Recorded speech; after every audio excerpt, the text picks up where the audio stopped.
कृपा करे हे कृपा निधान, कृपा करे परम देव श्री महागणेश, कृपा करे प्रभु, हमारी रक्षा करे।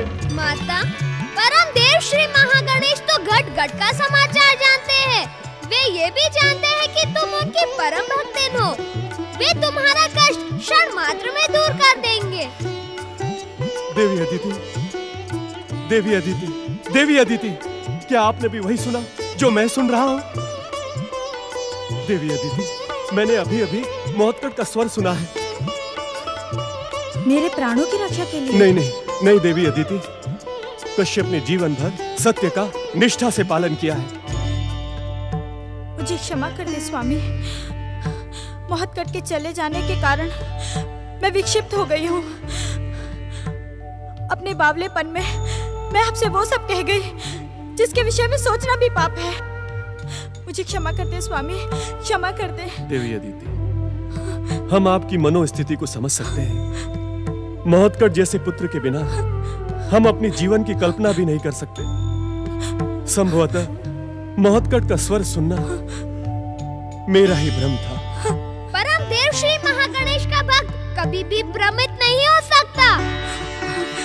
मौतकट, पुत्र मौतकट, क्या तुम आ गए हो पुत्र? कहाँ हो पुत्र मौतकट? कहाँ हो तुम?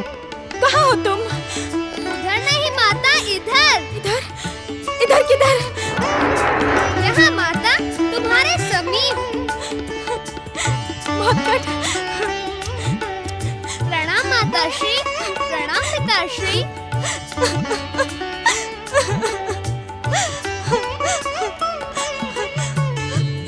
तू कहाँ अदृश्य हो गया था पुत्र? क्या तुझे अपनी माता का ध्यान नहीं आया? हाँ?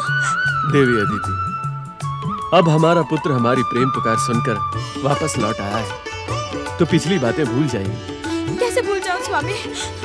मुझे बताओ, तुम कहाँ चले गए थे पुत्र? हाँ? तुम्हें भूख लगी होगी ना? माता, परम देव श्री महागणेश की इच्छा अनुसार देवांतक और नरांतक को वरदान प्राप्त होने तक मेरा अदृश्य रहना आवश्यक था। पुत्र मौतकट, क्या नरांतक और देवांतक को शिव कृपा प्राप्त हो गई है? हाँ पिताश्री, महादेव से उन दोनों को वरदान मिलते ही मैं यहाँ आपकी सेवा में आ गया और यहाँ आपकी सेवा में तब तक रहूँगा जब तक उन दोनों का अंत नहीं हो जाता। माता, आप मेरी भूख के विषय में पूछ रही थी ना? अब मुझे अत्यधिक भूख लग रही है। देवी अदिति, अब अपनी जिज्ञासा को विराम देकर और परम देव श्री महागणेश से अपनी भूल की क्षमा याचना करके पुत्र मौतकट के लिए शीघ्र भोजन का प्रबंध करें। अवश्य स्वामी। परमदेव, आप तो संसार को वरदान देने वाले हैं। यदि मौतकट के चले जाने के कारण विक्षिप्त होकर मैंने कुछ अन्यथा कह दिया हो तो मुझे क्षमा कर दें। मुझ पर अपनी कृपा दृष्टि पूर्ववत बनाए रखें। आप चिंतित न हो माता, परम देव श्री महागणेश आपके मन की स्थिति से भली भांति परिचित है। इस समय तो आप मेरे भोजन की ही अधिक चिंता करें। शीघ्र करती हूँ पुत्र। वरदानी देवांतक और नरांतक, अपनी वरदानी शक्ति से दैत्य सेना प्रकट कर स्वर्ग को अपने अधिकार में कर लो और दुष्ट इंद्र को बंदी बनाकर मेरे चरणों में डाल दो। जो आज्ञा दैत्य माता। वरदानी शक्ति प्रकट हो, विध्वंसक असुर सेना प्रकट हो। दैत्यराज देवांतक, नरांतक और दैत्य माता दिति की जय। दैत्य माता दिति की जय। दैत्य वीरों, वरदानी और महापराक्रमी दैत्य सम्राट देवांतक और नरांतक की इच्छा मात्र पर तुम्हें पाताल से बाहर निकलने का सुअवसर प्राप्त हुआ है। दैत्य माता दिति की जय। दैत्य माता दिति की जय। तुम्हें अपनी विध्वंसक शक्ति से स्वर्ग का वैभव धूल में मिला देना है। दैत्य वीरों, स्वर्गाधिपति इंद्र और देवताओं को बंदी बनाकर उन्हें इतना अपमानित करो कि वे भविष्य में स्वर्ग की ओर आंख उठाने का दुस्साहस भी ना करें। स्वर्ग तुम्हारा है, वीरों का है। जाओ दैत्य वीरों, स्वर्ग पर अधिकार कर लो। जाओ। नरांतक। आज्ञा दैत्य माता। स्वर्ग विजय के पश्चात तुम इसी असुर शक्ति का उपयोग करके समस्त पृथ्वी लोक पर असुर साम्राज्य की स्थापना करो। जिस दिन पृथ्वी पर दुष्ट देवताओं का जप, तप, पूजा, आराधना और यज्ञ समाप्त हो जाएंगे, उस दिन तुम स्वयं ही अमर हो जाओगे। वो कैसे दैत्य माता? दुष्ट देवताओं को शक्ति संसार के जप, तप, पूजा, पाठ, आराधना और यज्ञ से प्राप्त होती है। तुम्हें अपनी वरदानी शक्ति से संसार के पूजा पाठ पर रोक लगानी है। फिर तुम्हारी शक्ति को कोई चुनौती नहीं दे पाएगा। ऐसा ही होगा दैत्य माता। दैत्य वीरों, स्वर्ग की ओर चलो।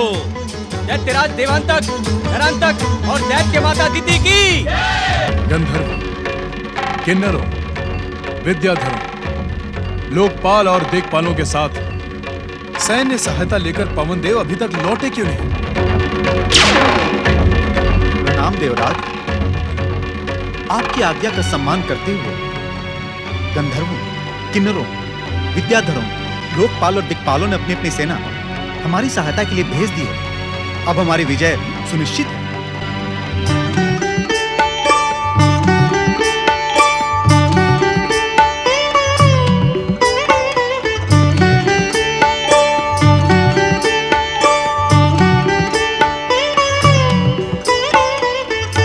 आप नहीं जानते पवनदेव, इस युद्ध में विजय पाना हम देवताओं के लिए कितना आवश्यक है। इस विजय के पश्चात देवता अपनी प्रभु सत्ता सिद्ध कर देंगे। इस विजय के पश्चात संसार का कोई भी प्राणी अपनी तपस्या स्वर्ग के मूल्य पर नहीं करेगा।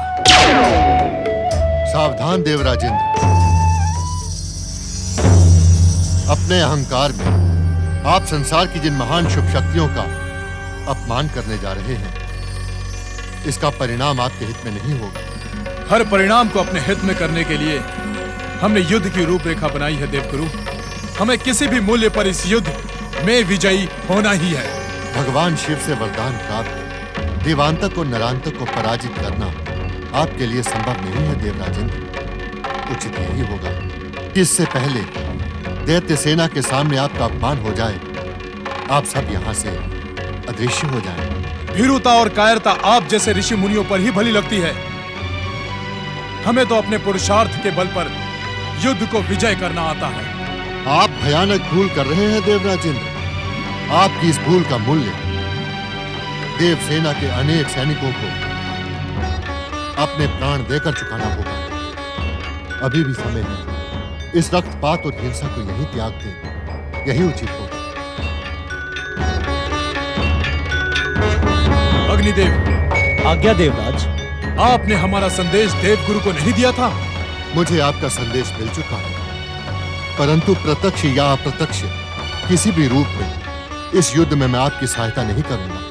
देवगुरु, आप स्वर्गाधिपति देवराज इंद्र की आज्ञा और इच्छा का अपमान करने की भयानक भूल कर रहे हैं। मैं आपकी आज्ञा और इच्छा की सीमा से बंधा नहीं हूं देवराजेंद्र। जो कार्य मेरी इच्छा के विरुद्ध होगा उसे मैं कदापि नहीं करूंगा। ऐसी स्थिति में स्वर्गाधिपति देवराजेंद्र को अपना गुरु बदलने पर विचार करना होगा। यदि आप कर पाए तो अवश्य करें देवराजेंद्र, क्योंकि आप जैसे शिष्य को पाकर मैं स्वयं भी दुखी हूं। विधाता की इच्छा के अनुसार मैं तो आपको त्याग नहीं सकता, परंतु यदि आप मुझे त्याग दें तो मैं अपने आप को धन्य समझूंगा। मैं जा रहा हूं देवराजेंद्र। जो व्यक्ति अपने गुरु का अपमान करता है वो संकट के भयानक बादलों में घिर जाता है। आप भले ही शिष्य के कर्तव्यों को भूल चुके हैं, परंतु मैं गुरु के कर्तव्यों को अच्छी तरह जानता हूं। मैं परम देव श्री महागणेश से आपके लिए प्रार्थना करूंगा। ओम श्री महागणेशाय नमः। दैत्यराज देवांतक और नरांतक की दैत्यराज देवांतक और नरांतक की स्वर्गाधिपति देवराज इंद्र की स्वर्गाधिपति देवराज इंद्र की दैत्यराज देवांतक और नरांतक की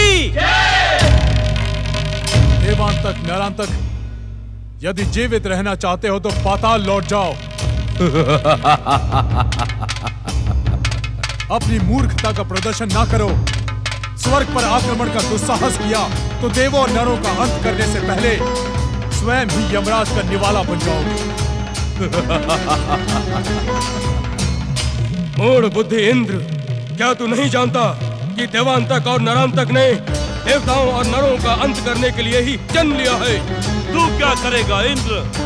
हमारा संहार तो त्रिदेव ब्रह्मा, विष्णु, महेश और त्रिदेवियां लक्ष्मी, सरस्वती और पार्वती भी नहीं कर सकती।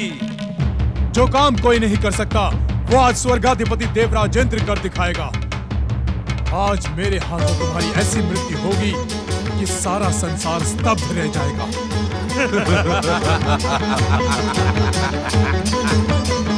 मूर्खों जैसी बात मत कर मूर्ख इंद्र। हमें असुर होकर भी व्यर्थ का रक्तपात प्रिय नहीं है। यदि हमारे प्राण घातक प्रहारों से अपने प्राण बचाना चाहता है तो भाग जा यहाँ से। देवताओं, इनका स्वर्ग विजय अभियान धूल धूसरित कर दो। देवताओं, प्रहार करो।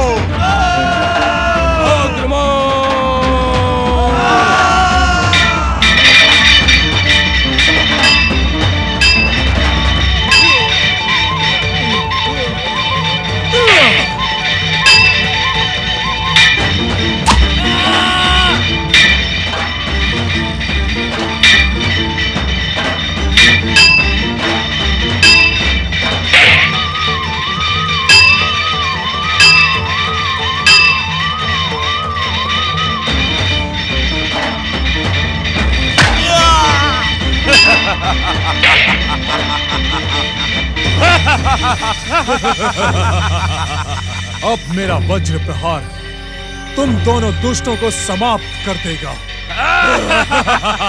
वज्र प्रकट हो।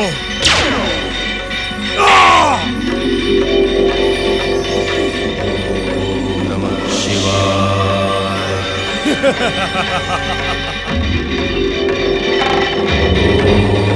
नमः शिवाय।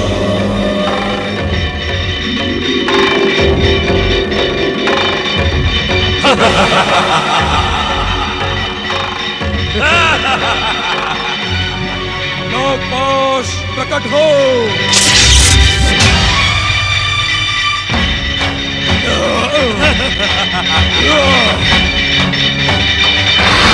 देवता अदृश्य हो।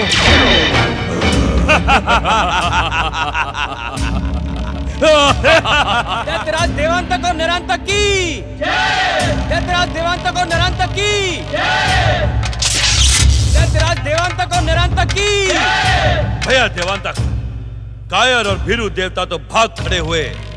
अब स्वर्ग पर तुम्हारा अधिकार है और मैं पृथ्वीलोक जाकर असुर साम्राज्य स्थापित करता हूँ। मैं अभी पृथ्वी की ओर प्रस्थान करता हूँ।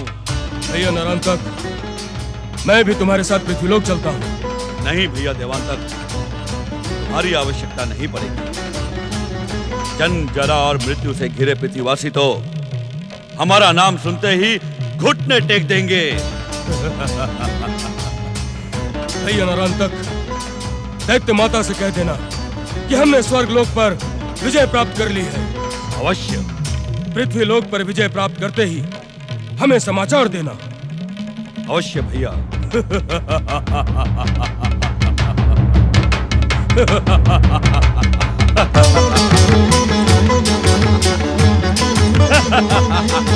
असुरवीरो, चलो पृथ्वी की ओर।